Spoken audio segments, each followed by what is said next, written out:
주변 사람들에게 칭찬을 들으면 좋을 것입니다. 어떤 누구도 나쁜 말이나 비꼬는 말이나 무시하는 말보다는 칭찬과 격려 그리고 높여주는 말을 들으면 기분도 좋을 뿐 아니라 하루나 한 달의 삶이 평안하고 좋을 것입니다. 성경에 보면 오늘 바울을 가리켜서 원주민들이 신이라고 불렀습니다. 그는 살아있는 신이다. 어쩌면 사람이 들을 수 있는 최선의 최고의 그런 칭찬일지도 모르겠습니다. 원주민들이 바라보는 바울 그리고 바울이 그러한 삶을 살아가고 있는 이유 그리고 또 우리가 어떻게 살아가야 하는가 그것을 좀 보려고 합니다.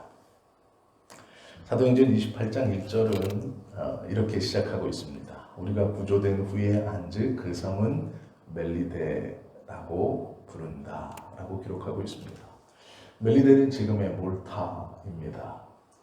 아시는지 모르겠지만 몰타 기사단이라는 사람들이 1800년도에 이 멜리데라는 섬에 들어왔습니다. 그리고 그곳에서 군사적인 행동을 하던 것을 다 내려놓고 종교적으로만 완전히 색깔을 바꾸어서 약 150년 정도 이 몰타에서 몰타 기사단의 후손들이 국가를 이루어 살고 있습니다. 이게 몰타 공화국입니다. 이 몰타 공화국은 군사력은 하나도 없습니다. 종교적인 그런 중재자 역할만 하고 있는 섬입니다. 영국령이었다가 독립을 하면서 몰타 공화국이라는 영연방 국가의 하나로 지금도 남아있는 섬입니다. 수많은 기독교 유적이 있고 바울을 기념하는 교회가 3군데에 설립되어져 있는 그러한 지역입니다. 아마 성지순례를 가보시면 이 몰타 공국을 가보시는 것도 유익할 것입니다. AD 60년경 예수님께서 돌아가시고 약 30년 뒤에 바울은 로마로 압송되어 가고 있었습니다.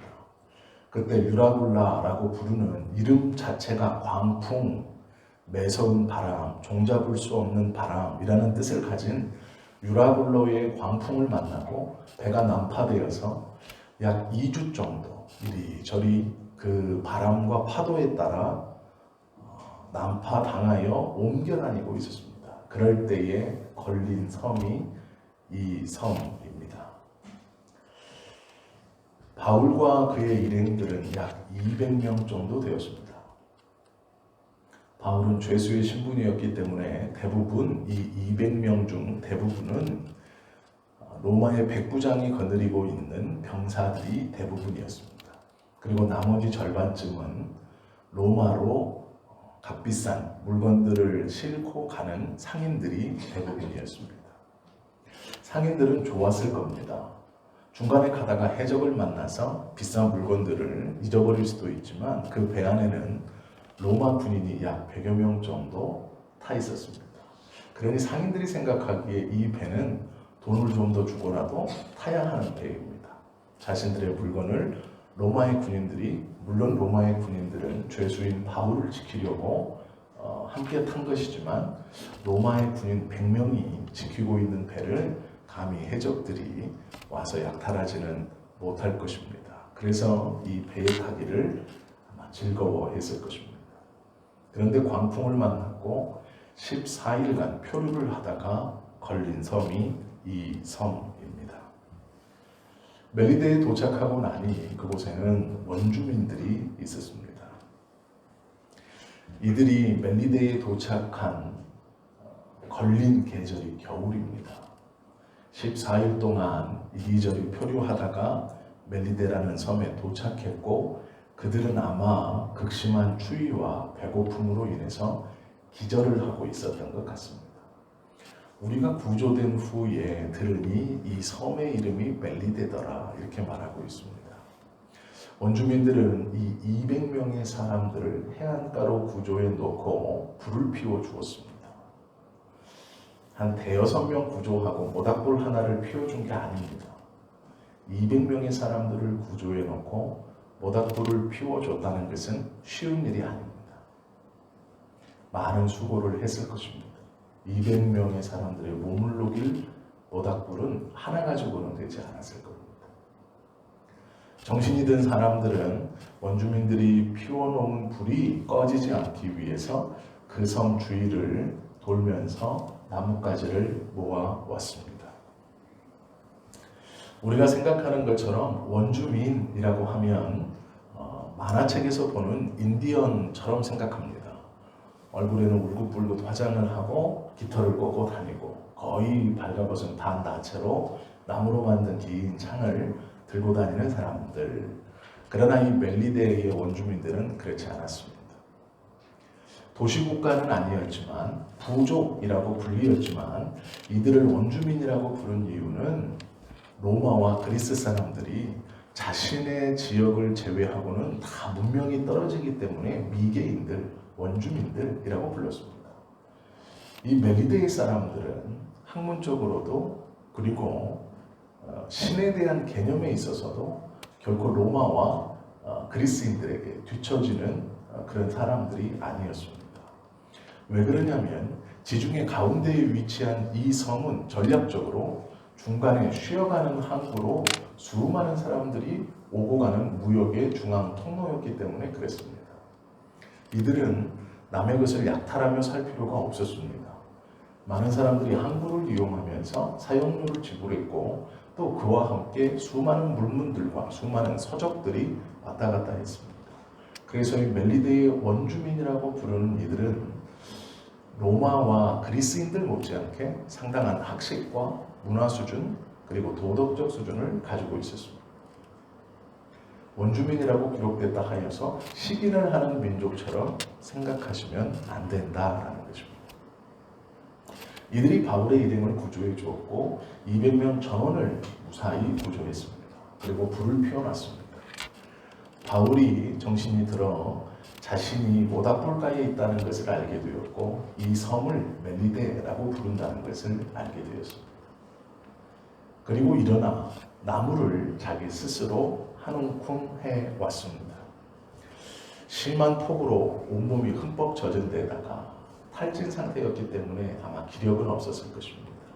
그런데도 그 불이 꺼지지 않도록 친히 나무를 모아서 그 모닥불에 한 움큼을 집어넣었습니다. 그런데 문제는 그때 벌어졌습니다. 나무가 들어가자 불길이 확 올라옵니다. 그때 그 나무 사이에 있었던 독사가 불길의 뜨거움으로 말미암아 튀어나오며 바울의 손을 물었습니다. 주변에 있던 원주민들이 독사가 불 가운데서 뛰어나와 바울의 손을 문 것을 보았습니다. 그런데 문제는 이게 물고 도망친 것이 아니라 물고 그대로 있었다고 성경은 말씀하고 있습니다. 바울이 그 물고 있는 독사를 떼어내어서 다시 불 속으로 집어 던져버립니다. 사람들이 그 모양을 보고 수군거렸습니다. 저가 광풍에서는 구원을 받았지만 저는 분명 살인한 사람일 것이다. 그러기에 공의가, 즉 신의 공평한 저울이 저를 광풍에서는 요행히 살았을지 모르지만 이제 독사를 통하여 죽이시는구나 라고 그들은 생각했습니다. 그리고 언제 죽을까를 가만히 쳐다보고 있었습니다. 그가 독사에 물렸으니 손이 붙든지 아니면 죽음을 맞이할 것이다 라고 생각했고 그들은 그 시간이 언제일까 기다리며 바울을 울부러니 바라보고 있었습니다.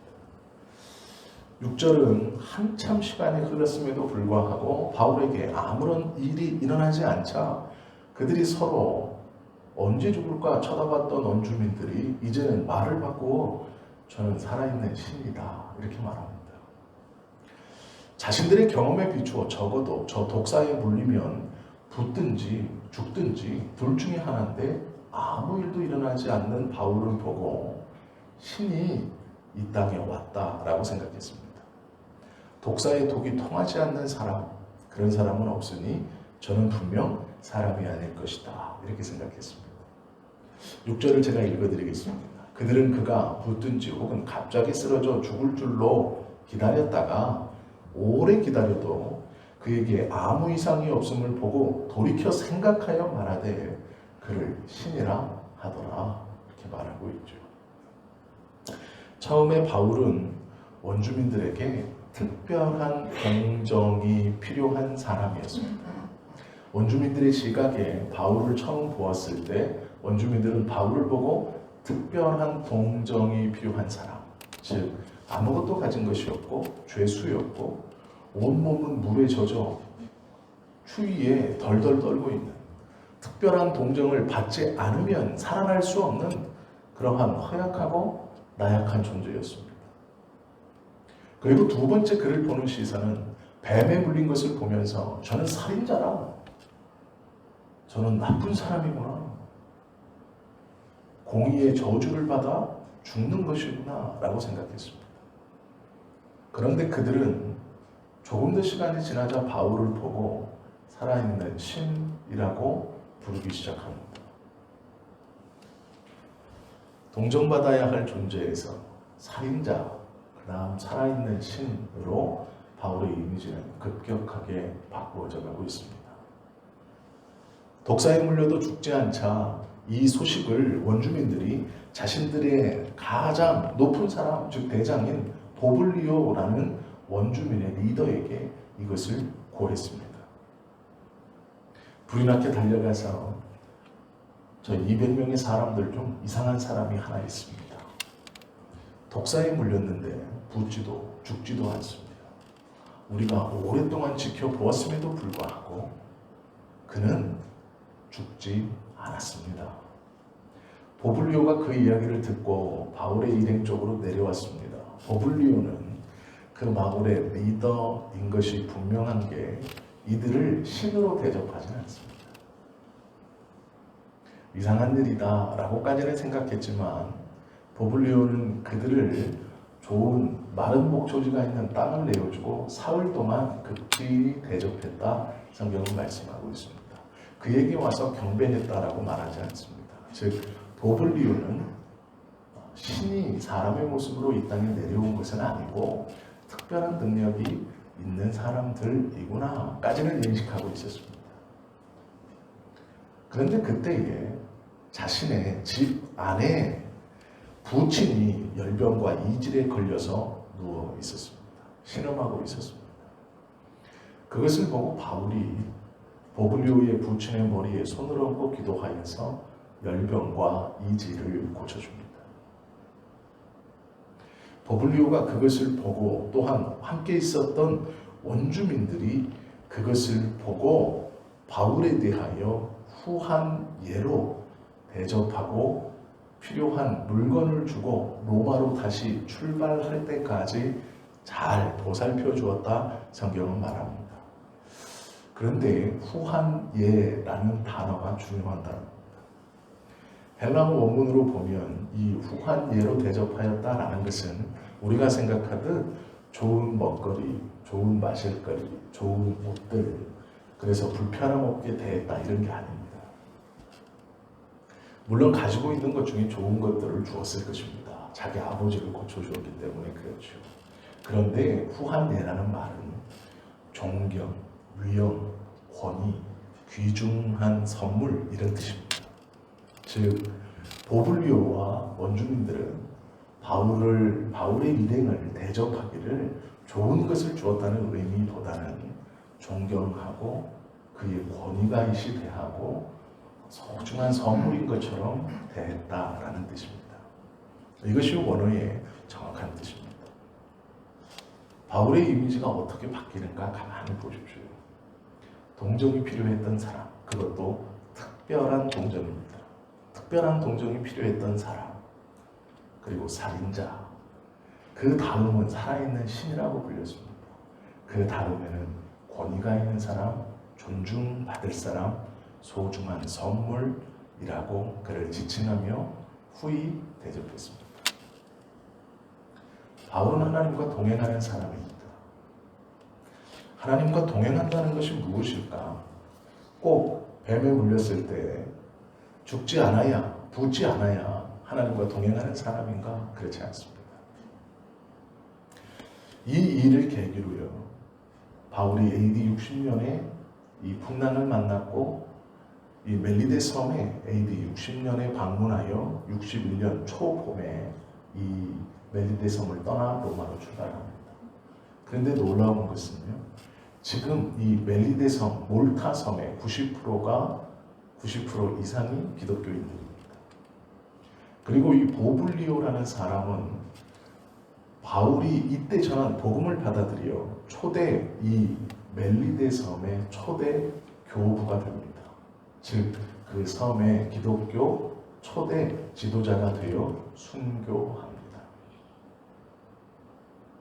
아무렇지도 않은 것 같은 이 사건을 통해서 복음에 대한 한마디가 기록되어져 있지 이 아는 사건을 통해서 보블리오는 초대교회의 감독이 되고 멜리데 섬은 지금도 몰타라고 이름은 바뀌었지만 90% 이상이 기독교인이며 바울을 기념하는 교회가 3개가 있고 바울이 떠밀려왔던 그 해안을 바울만이라고 지금도 부르고 있습니다. 하나님의 사람이 거쳐간 곳, 하나님께서 당신의 백성을 통하여 당신과 동행하는 사람을 통하여 하나님의 기적과 이적을 베풀어 주셨던 곳이 어떻게 변하는가, 얼마나 많은 영혼이 시간이 흐른 뒤에 하나님의 백성으로 돌아오는가를 우리가 볼 수 있는 그러한 대목입니다. 조금 다른 얘기 같지만 마태복음 8장에 보면 기도하는 3가지 방법이 있습니다. 기도하는 사람의 3가지 단계입니다. 첫째는 내가 나의 문제를 가지고 하나님 앞에 기도하고 있는 것입니다. 두 번째는 내가 타인의 기도 제목을 가지고 주님 앞에 나아가는 것입니다. 놀랍게도 3번째는 기도하지 않아도 하나님께서 필요한 것을 그때그때 채워주시는 단계입니다. 우리는 대부분 내가 필요한 것을 하나님께 들고 나아가 기도하고 있습니다. 다른 이의 필요를 위해 내가 내 것을 구하는 것처럼 기도하는 사람이 많지 않습니다. 그러나 우리는 열망합니다. 내가 기도하지 않아도 하나님이 알아서 나의 필요를 채워주시기를 우리는 바라고 있죠. 그런데 문제는 삶을 살아가면서 하나님이 내가 기도하지 않아도 필요한 것을 공급해 주시는 삶을 경험하는 것은 어렵다라는 것입니다. 더 노골적으로 말씀드리면 그러한 경우는 거의 없습니다. 왜 그럴까요? 열망은 하고 있는데, 간절히 소망하고 있는 것 중 하나인데, 내가 하나님 앞에 기도하지 않아도 하나님이 알아서 내가 필요한 것을 주시면 그것을 다 기대하고 소망하고 있는데, 그러한 복된 삶을 원하고 있는데 하나님께서 나를 사랑하신다고 말씀하시면서 왜 그렇게 해주시지 않을까? 라는 의문이 듭니다. 왜 그럴까요? 하나님과의 동행이 우리의 삶에서 드러나지 않기 때문에 그렇습니다. 바울의 예를 가만히 보십시오.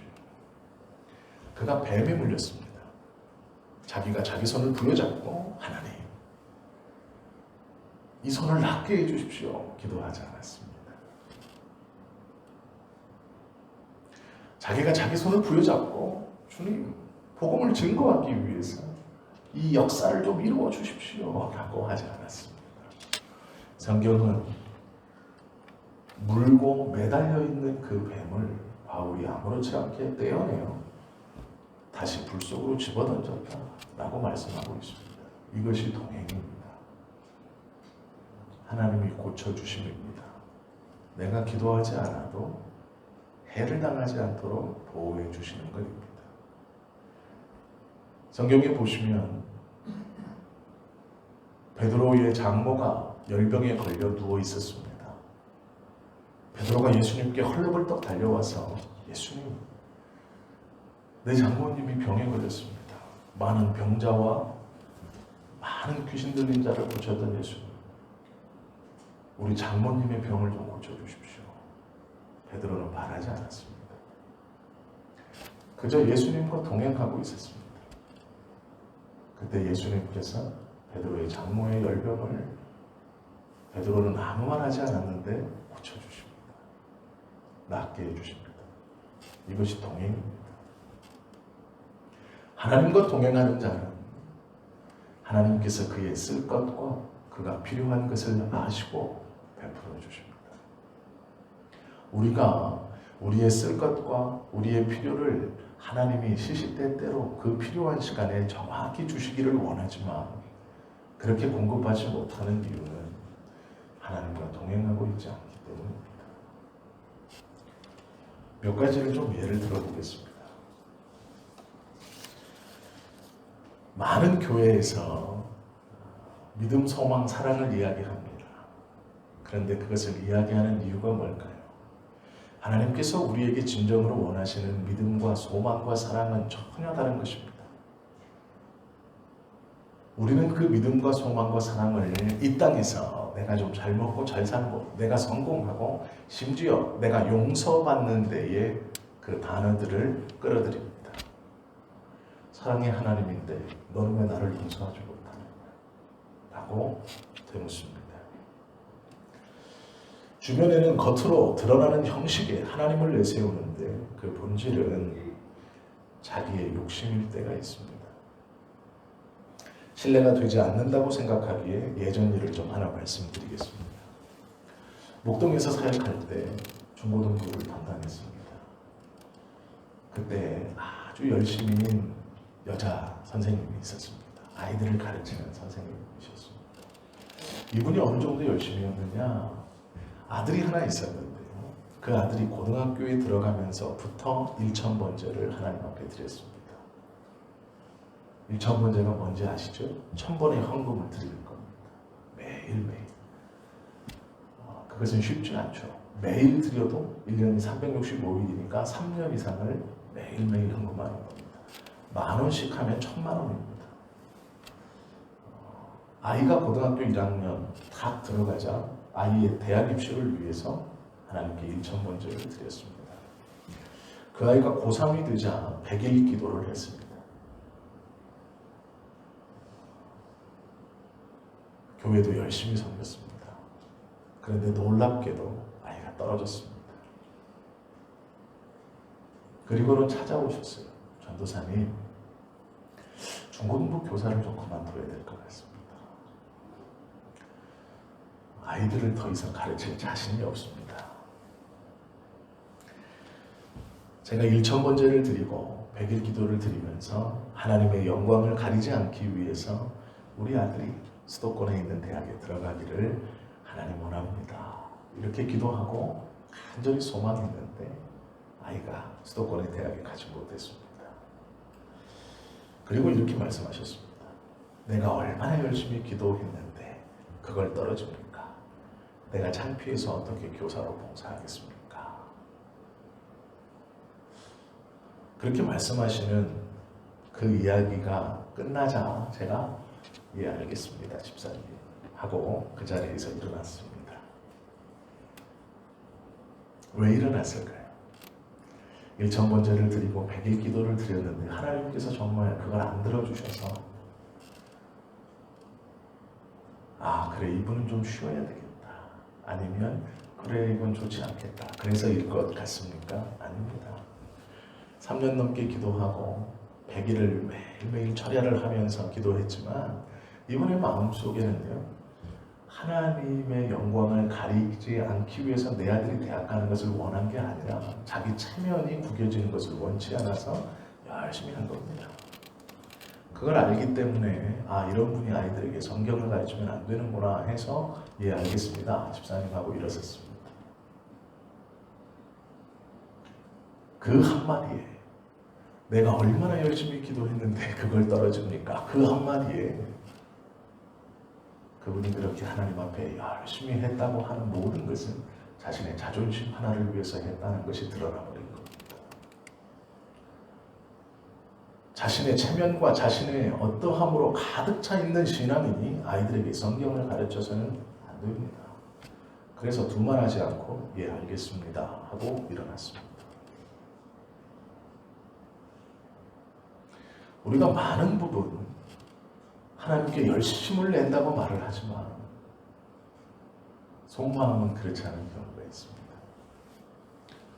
많은 부흥회에 가보면 부흥사 목사님들이 축복 기도를 해주면서 아니면 또 성도님들이 목사님께 기도를 요청하면서 하나님 내가 이 교회에서 11조를 가장 많이 낼 수 있도록 목사님 기도해 주십시오 이렇게 부탁합니다. 또 그 목사님들도 그렇게 기도해 줄 때가 있습니다.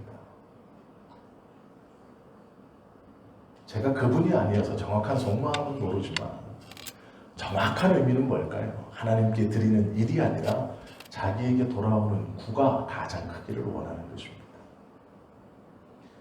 그것은 하나님과 동행하는 기도도 아니고 동행하는 사람의 기도의 제목이 될 수도 없을 뿐더러 그 마음이 진심이라면 정말로 내가 이 교회에서 하나님께 11조를 가장 많이 내는 것이 목적이라면 신앙생활을 하지 않는 것을 추천드립니다. 하나님께서 가장 많이 11조를 내는 그 사람을 가장 많이 사랑하셔서 그렇게 해주시는 거겠습니까? 아닙니다. 단언하게 말할 수 있습니다. 사랑받는 순서대로 돈을 번다면 저는 그리고 이 땅의 수많은 목회자들과 성도님들은 하나님의 나라에 가지 못할 것입니다. 하나님께서 사랑하는 만큼 그를 성공하게 하신다면 이 땅의 수많은 성도들은 예수 믿을 이유가 없습니다. 그것은 어리석은 기도이고 잘못된 기도입니다. 제가 극단적인 예를 2개를 말씀드렸는데 우리의 마음속 깊은 곳에 정말로 하나님께 원하는 기도가 무엇인가, 왜 기도를 드리고 있는가, 그것을 좀 생각해 보면 좋을 것 같습니다. 우리가 이러한 삶의 신앙의 괴리를 해결하지 않는 한 주님과 동행한다는 것은 요원한 겁니다.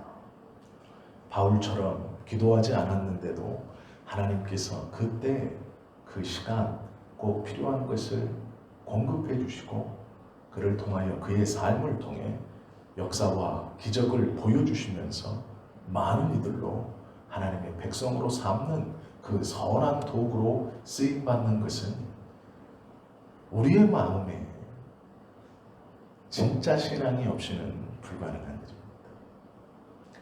아이들이 부모님의 말을 듣지 않습니다. 저도 조심하고 조심하려고 노력합니다.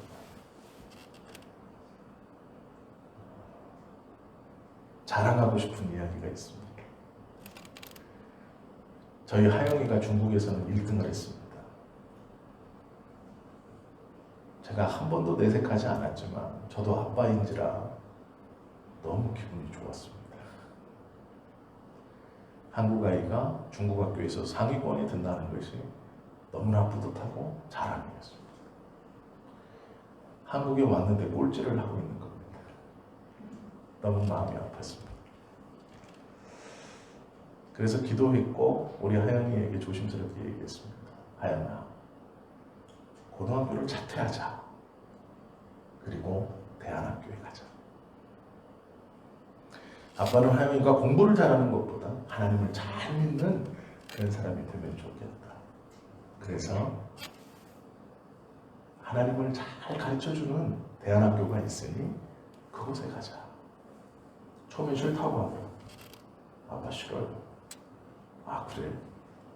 기도했습니다. 하나님, 우리 아이가 그 고등학교에 가면 좋겠습니다. 신앙을 잘 배워서 하나님을 잘 사랑하는 그러한 아이가 되면 좋겠습니다. 그런데 전화가 왔어요. 아빠 그 학교를 가보려고 해요. 추천서를 써주세요. 바로 써줬습니다.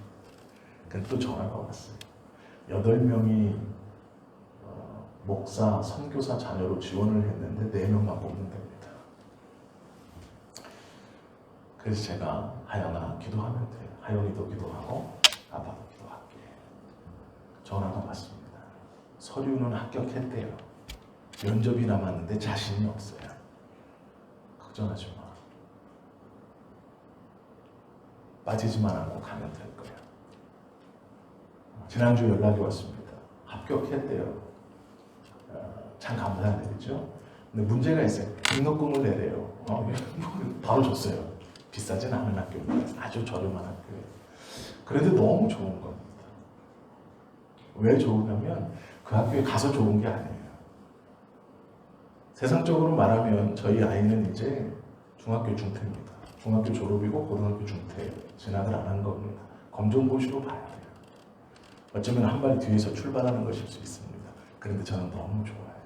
왜 그러냐면 3년 동안 그 아이가 접하게 될 예수 믿는 아이들, 예수 믿는 선생님, 예수님을 가르쳐주는 학교, 그곳에서 이 아이가 얼마나 많이 복음에 대해서 듣고 또 그곳에서 자신의 고민들을 예수 믿는 선생님들과 상담하고 또 마음에 있는 상처가 하나님께서 얼마나 잘 만져주실까, 그것을 생각하고 너무 기쁩니다. 그리고 이 아이가 하나님을 잘 섬기는 훌륭한 아이로 자랄 거라고 저는 확신합니다. 그 첫발이어서 기쁜 겁니다. 다른 것이 기쁜 게 아니에요. 그 학교는 이름도 없는 학교입니다. 저기 어디 깡촌 정말 산으로 둘러싸여 있는데 그 덩그러니 하나 있는 학교예요. 이름대도 모르시는 그런 학교입니다. 멀기는 또 엄청 멉니다. 그런데 너무 감사한 거예요. 옆에 두고 전수해주지 못하는 신앙을 배울 수 있어서 너무 감사한 겁니다. 아이들이 부모 말에 순종하지 않는 이유는 한 가지밖에 없습니다. 결정적일 때 신앙을 저버렸기 때문에 그렇습니다.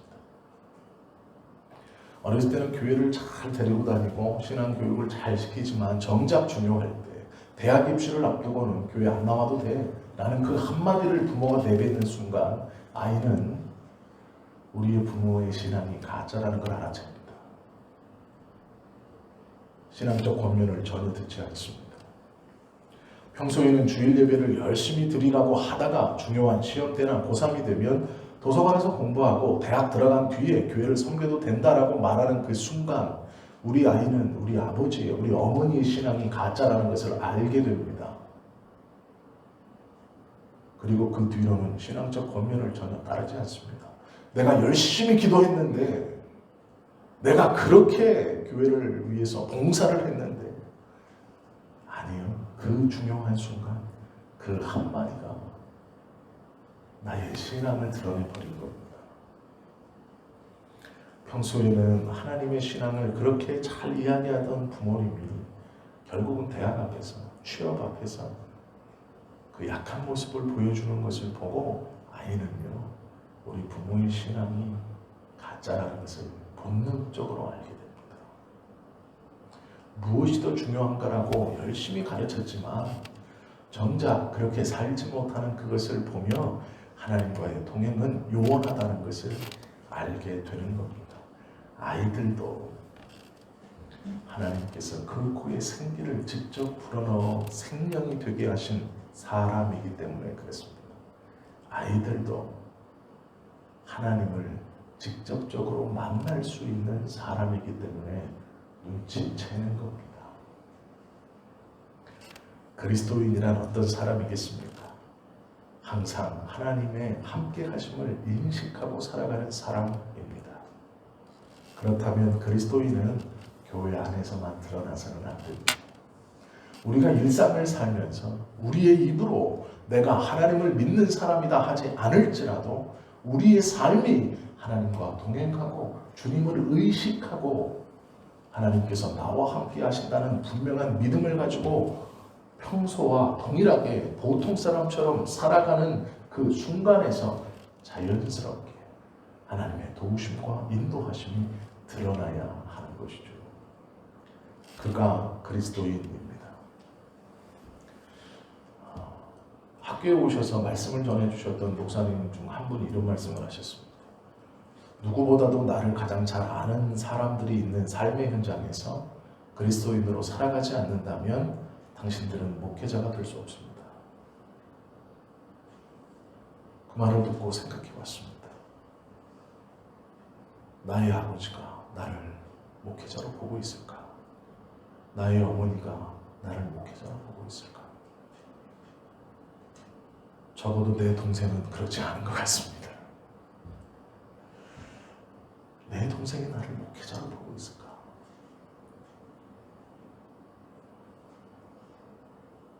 깊게 고민했던 적이 있습니다. 우리 성도님들도 한번 고민해 보십시오. 나의 아이가 나를 신앙인으로 보고 있을까? 나의 가족들이 나를 신앙인으로 보고 있을까? 내 안에 하나님과 동행하심이 진짜라고 내가 믿고 있을까? 내가 정말로 그리스도인인가? 바울이 하나님과 동행함을 믿는 자들 앞에서가 아니라 원주민들 앞에서 삶으로 증거했고, 하나님은 이 바울이라는 도구를 통하여 그들을 변화시켰던 이유는 바울의 마음속에 하나님과 동행한다는 생각이 언제나 있었기 때문입니다. 풍랑을 만났을 때 바울은 그 사람들에게 말했습니다. 누구도 죽지 않을 것입니다. 걱정하지 마십시오. 왜요? 모두 다 안 된다고 말할 때, 모두 다 죽을 것이라고 불안함에 떨고 있을 때, 하나님을 믿는 사람은 하나님께서 우리 모두를 지켜주실 것이니 안심하라 하는 것입니다. 특별한 동정이 필요했던 사람이었고, 살인자라는 시선을 받을 때 그는 묵묵했습니다. 독사에 물렸을 때 호들갑을 떨지 않았습니다. 원주민들은 저가 붙든지 죽든지 지켜보아야 할 것이다 라고 서로 수군거리는 말을 들었을 때도 바울은 그저 그것을 떼어내어 불에 던지고 가만히 있었습니다. 성격이 느긋해서입니까? 아닙니다. 하나님께서 자신의 삶에 동행하시고 함께 하신다는 믿음 때문입니다. 그러기에 조급하지 않은 것이죠. 불안하지 않은 겁니다. 나의 삶이 주님의 손에 붙들려 있다면 내가 지금 이 일을 당함에 있어서도 불안해하거나 두려워할 필요가 없는 것입니다.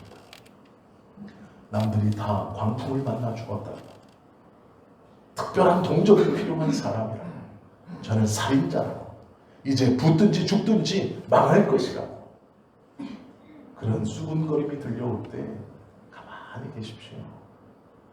담대하십시오. 아니다라고 소리칠 것도 없습니다. 두고 봐라라고 외칠 필요도 없습니다. 그냥 자연스러운 그 삶을 살아가십시오. 그 자리에 그대로 버티고 서십시오.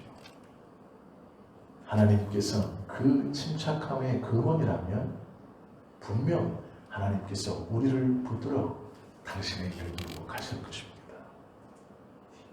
사람들의 시선이 어떻게 바뀌든 그것은 우리 믿는 사람에게 중요하지 않습니다. 하나님께서 우리와 동행하시고 내가 그 하나님을 끝까지 붙들고 있느냐 없느냐가 중요한 것입니다. 바울을 사용하셔서 멜리데섬을 변화시키시고 지금 오랜 시간이 흘렀지만 그 섬에 거주하는 90% 이상의 사람들이 하나님을 만난 사람이 된 것은 하나님께서 바울을 붙들고 계셨고 바울은 하나님이 나를 붙들고 있다는 굳건한 믿음이 함께 있었기 때문에 그랬습니다. 적어도 우리 성지교회 성도님들은 그러한 신앙으로 이 세상을 살아가기를 예수님의 이름으로 축원합니다. 꾸며진 믿음은 얼마 가지 않습니다. 대학 입시 앞에서 꾸며진 믿음은 무너집니다. 삶의 중요한 결정 앞에서 꾸며진 믿음은 드러나게 되어 있습니다. 그러나 조용히 요란하지 않아도 묵묵히 그 자리를 묵묵히 살아가시는 그 삶을 통해 하나님께서 나를 붙들고 계시고 내가 나를 붙드신 그 하나님에 대한 믿음을 굳건히 유지하고 있는 한 하나님께서 바울에게 보여주셨던 이 놀라운 은혜를 우리들에게도 분명 보여주실 것입니다. 그러한 은혜의 삶을 살아가시는 저와 여러분 되시기를 예수님의 이름으로 축원합니다. 기도하시겠습니다.